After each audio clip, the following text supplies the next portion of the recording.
안녕하세요. 이희명입니다. 역사연 4월의 인물은 오늘은 시 한 편 먼저 읽어드리면서 시작해 보도록 하겠습니다. 껍데기는 가라.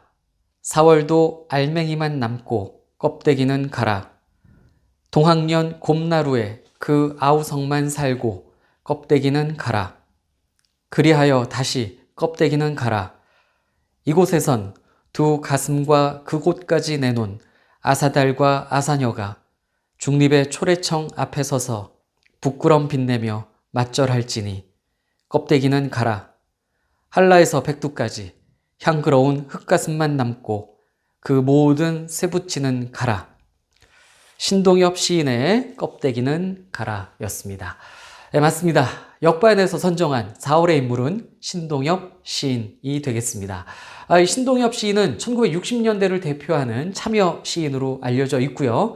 4.19 혁명 정신을 노래했던 그런 시인으로도 많이 알려져 있습니다. 근데 우리가 껍데기는 가라 이 시 말고 또는 누가 하늘을 보았는가 이 정도 시 정도 아시는 분 있을까 모르겠는데, 아무튼 이 시 외에는 또 다른 사람들은 많이 모르시는 경우가 있어서 이번 시간 신동엽 시인의 삶을 간략히 살펴보도록 하겠습니다. 신동엽 시인은 1930년 충청남도 부여에서 출생했습니다. 그리고 자라는 과정에서 전주사범학교에 진학을 했었는데요. 근데 전주사범학교 재학 당시 이승만 대통령이 반민특위에 대해서 협조를 하지 않는 이러한 친일파 청산의 미온적인 모습을 보였을 때 이승만 정부를 비판하는 그러한 활동을 했다가 이 전주사범학교에서 퇴학을 당하게 됩니다. 그리고 단국대학교 사학과에 입학을 하게 되었고요. 그런데 이 단국대학교를 2학기 정도 다녔을 때 6.25 전쟁을 맞이하게 됩니다.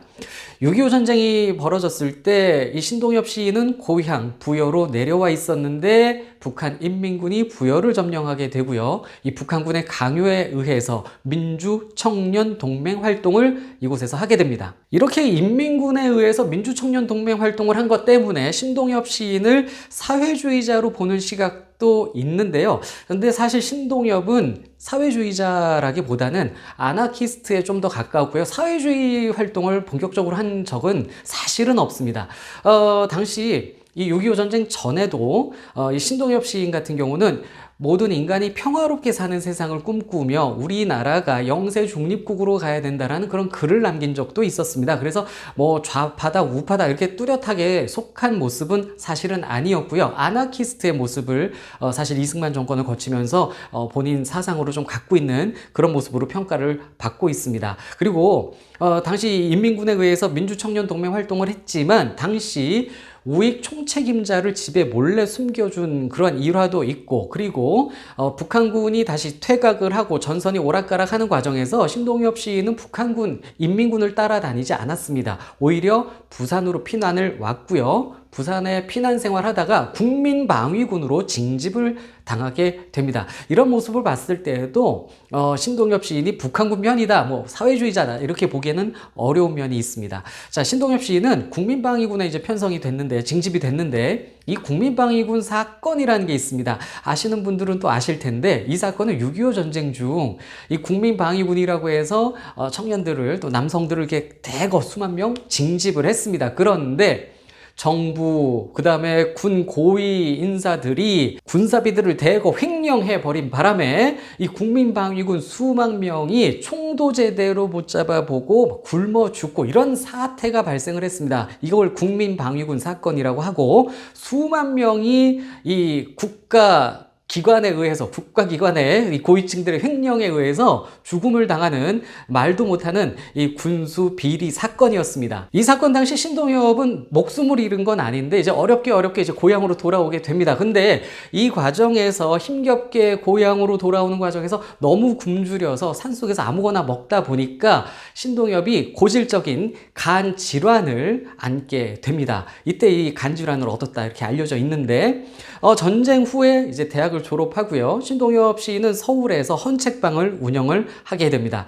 친구와 함께 헌책방을 운영하는 과정에서 임병선이라는 여자를 만나서 또 사랑을 하게 되는데, 임병선이라는 이 여인과 57년에 결혼을 하거든요. 이 임병선이라는 여인은 신동엽 시 세계를 함께 했었던 동지이기도 했고요. 훗날 신동엽 시인을 세상에 알리는 그런 역할도 했었고, 또 민속학자로도 많이 알려져 있습니다. 임병선이라는 분이. 그리고 집풀, 생활사, 박물관 관장까지도 하셨던 그런 분인데, 당시 57년에 신동엽 시인과 결혼을 하게 됩니다. 결혼 후 신동엽 시인은 고향 쪽으로 내려왔고요.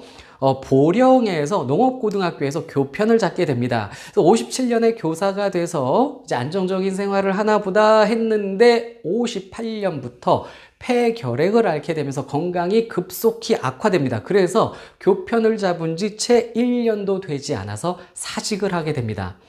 그래서 본인은 이제 고향 부여에서 요양을 하게 되고요. 아내와 그다음에 자식들은 서울 처갓집으로 다시 돌려보내요. 그래서 부여에서 혼자서 요양을 하면서 이때부터 본격적으로 시 작업을 전개해 나가게 됐습니다. 이렇게 시 작업을 하는 과정에서 1959년 신동엽 시인 30세 되던 나이에 조선일보 신춘문예에 신동엽 시인의 시 이야기하는 쟁기꾼의 대지가 당선이 되면서 등단을 하게 됩니다. 자, 그런데요, 신동엽 시인의 시가 신춘문예에 당선된 건 좋은데, 이 시가 신문에 실릴 때 무려 40여 행이 삭제된 채 신문에 실리게 되고요. 그 다음에 시에 써 있었던 일부 단어들도 바뀌어서 신문에 실리게 됩니다. 조선일보가 이렇게 한 이유는 신동엽 시인의 시 중에 이 식구들이 빨치산을 연상시키고 그 다음에 미국을 비판하는 듯한 내용이 담겨져 있기 때문에 시인 보호 차원에서 뺀 것이다. 이렇게 조선일보에서 신동엽 시인에게 설명을 했습니다. 신동엽 시인은 굉장히 거세게 항의를 했었어요. 나의 그 절정의 식구들이 담겨있는 그 문구들이 왜 빠졌는가라고 항의를 했는데, 조선일보에서는 시인 보호 차원이었다, 이렇게 해명을 했었습니다. 자, 아무튼 신동엽 시인이 이렇게 등단을 하면서부터, 이때부터 신동엽 시인은 여러 시인들과 교류도 하고 시 동호회, 동인회 활동도 하면서 활동을 하게 됩니다. 그러면서 진달래 산천 등의 시들을 더 발표하게 되는데, 이때 발표되는 신동엽 시인의 시들을 보면 민족 상잔의 비극, 동족 상잔의 비극의 이 아픔을 노래하는 그러한 시들을 주로 발표를 하게 되고요. 1960년부터는 신동엽 시인의 건강이 회복이 됩니다. 그래서 다시 서울로 올라와서 교육평론사라는 그 출판사에 취직을 하게 되고요. 가족들과도 다시 살게 됩니다. 이 교육평론사에서 재직하면서 1960년 4월 학생혁명 시집이라는 것을 편찬하게 되면서 4.19 혁명 정신을 시로 편찬을 해서 책으로 내게 되고요. 이러한 경험들을 통해서 신동엽 시인은 당시 4.19 혁명 전후한 그러한 시대적 상황을 시로 표현해서 이때 써놓게 됩니다. 대표적인 시가 누가 하늘을 보았다 하는가, 그리고 껍데기는 가라, 이러한 시들입니다.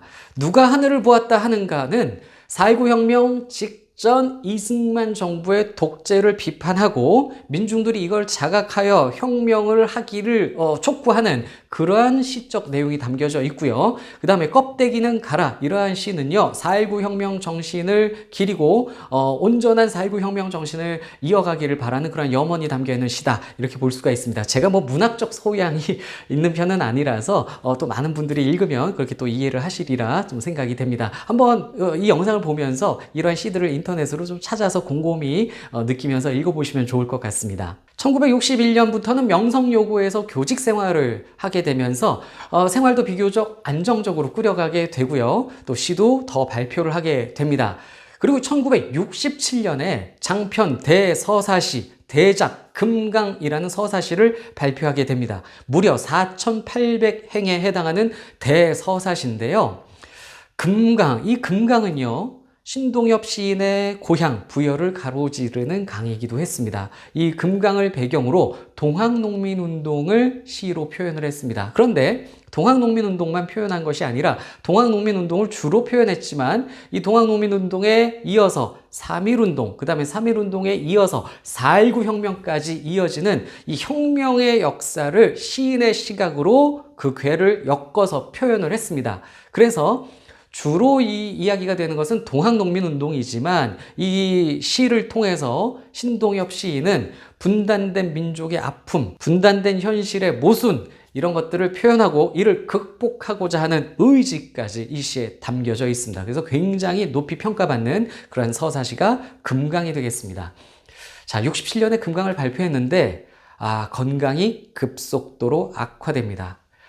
고질적으로 앓고 있던 간 질환은 간암으로 전개가 됐고요. 결국 1969년 신동엽 시인이 39의 나이로 세상을 떠나게 됩니다. 이 신동엽 시인은 살아있을 때에도 신동엽 시인의 시들이 알려져 있기는 했지만 신동엽 시인을 보다 좀 더 많이 알리게 된 것은 신동엽 시인이 돌아가시고 난 후 부인 임병선 여사의 노력 덕분이었습니다. 이 임병선 여사가 신동엽 시인이 돌아가신 후 신동엽 시인의 시들을 다 모아서 1975년 신동엽 전집을 출판을 하게 되는데요. 그런데 1975년은 박정희 유신 정권 시대였습니다.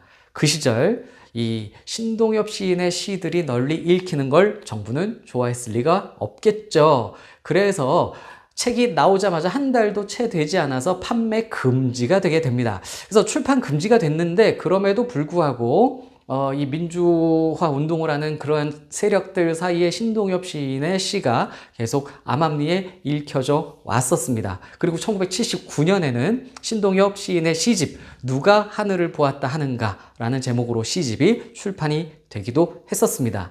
이후 신동엽의 시들은 민주화 운동을 하는 많은 사람들에게 다시 읽혀지게 되었고요. 신동엽의 시 정신들은 사람들에게 많이 알려지게 되었습니다. 그래서 1982년에는요. 창작과 비평사와 그리고 신동엽 시인의 유가족들이 힘을 모아서 신동엽 창작 기금을 마련합니다. 그래서 신동엽의 시 정신을 기리고 그 다음에 훌륭한 문학 인재를 길러내기 위한 그러한 기금이었는데요. 이것이 2004년에는 신동엽 창작상으로 이름을 바꾸게 되고 2012년에는 신동엽 문학상으로 이름을 바꾸어서 한동안 유지를 해오게 됩니다. 그리고 1993년에는 부여에서 신동엽 생가를 복원하고 그 다음에 신동엽 문학관을 개관을 하는 등 신동엽 시인을 기리기 위한 그러한 사업들이 계속 전개가 되어 왔습니다.